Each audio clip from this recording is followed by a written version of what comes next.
So Donald Trump is not a doctor. Can we all agree? But he's got some medical advice for a whole lot of voters. Listen. Any African American or Hispanic, and you know how well I'm doing there, that votes for Kamala, you got to have your head examined because they are really screwing you. They are really screwing you. There's so much to unpack in that statement, right? But they're not the only voters Trump thinks need a little therapy. Any Jewish person that votes for her, especially now, her or the Democrat Party, should have their head examined. Is there a theme here? Because what advice does the former president have for America's seniors? You guessed it. If any senior doesn't vote for Trump, we're going to have to send you to a psychiatrist to have your head examined. Okay, now it's cliche. But it seems that everyone voting for Harris, according to him, needs to have their heads examined, at least in the world according to Trump. If you vote for her, you ought to have your head examined. I told you it was a cliche at this point. Well, my next guest is a Harris supporter, but he will likely argue he doesn't need a checkup or to have his head examined. Comedian and radio host of the D L Hughley Show, D L Hughley is here. So good to see you. I have to ask you. Likewise. What's your reaction when you hear Trump say that people need to have their head examined if they support Harris? Well, I think that's standard for him. But I think if you, instead of dancing, instead of answering questions at a press conference, you dance for 40 minutes, somebody might say, white people haven't danced that much since Vanilla Ice. Like, so I think it's really like the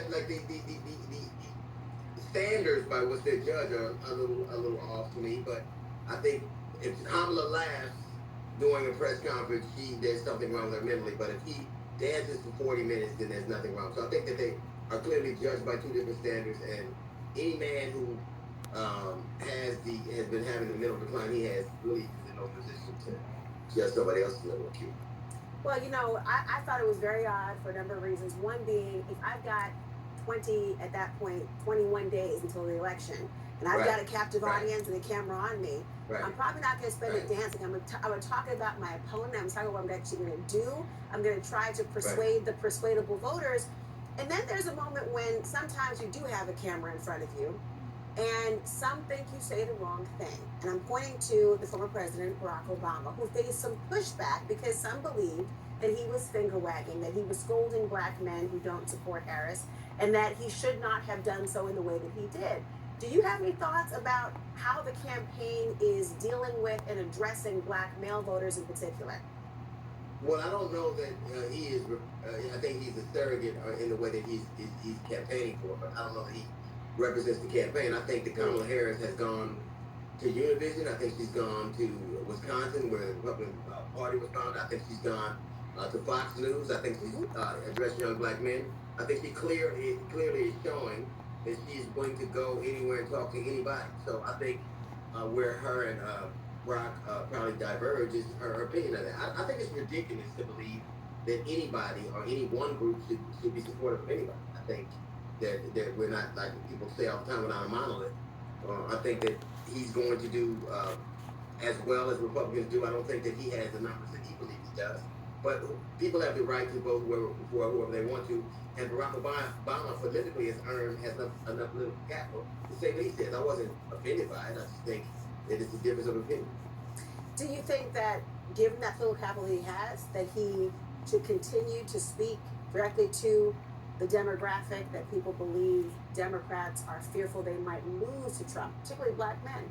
Well, see, I think the premise is different. I've spent a lot of time hearing about how Kamala Harris's standing is eroding with young black men, but not as much about how Trump's standing is eroding with old white men.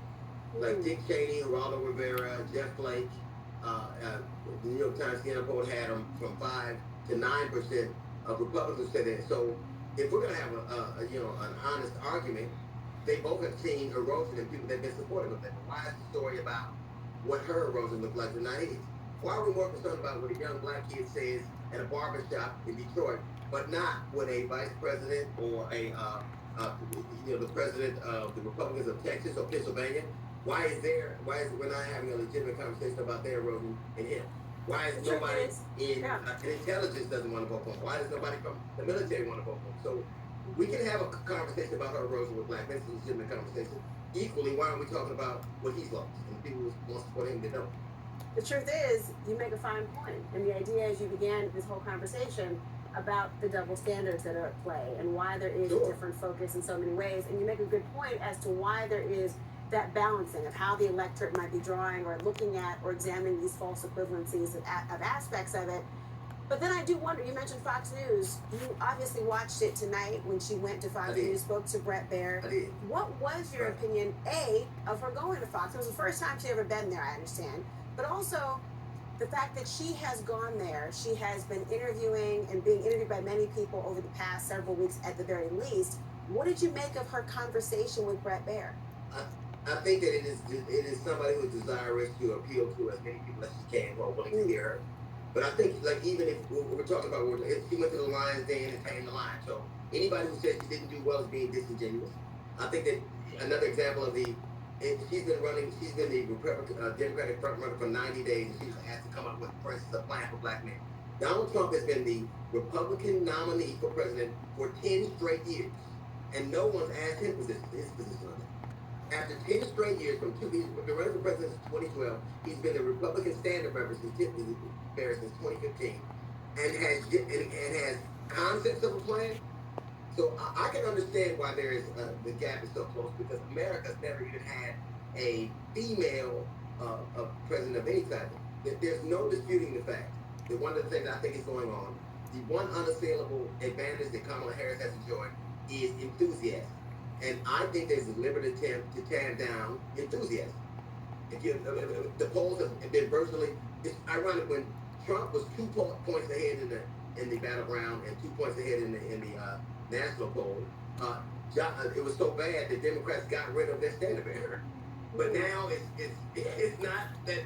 So I just think it requires, if she's going to make history, and I think she will, it requires people being deliberate and sober and understanding that the difference between him and her will be who supports her and comes out on the polls, and who knocks on doors, and who continues to do what it is, the hard work that it takes for making never happen.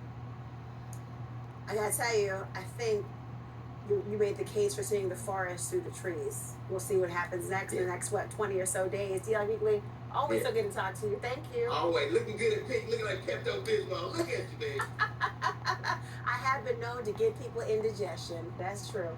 Thank you so much. Keep giving it to them.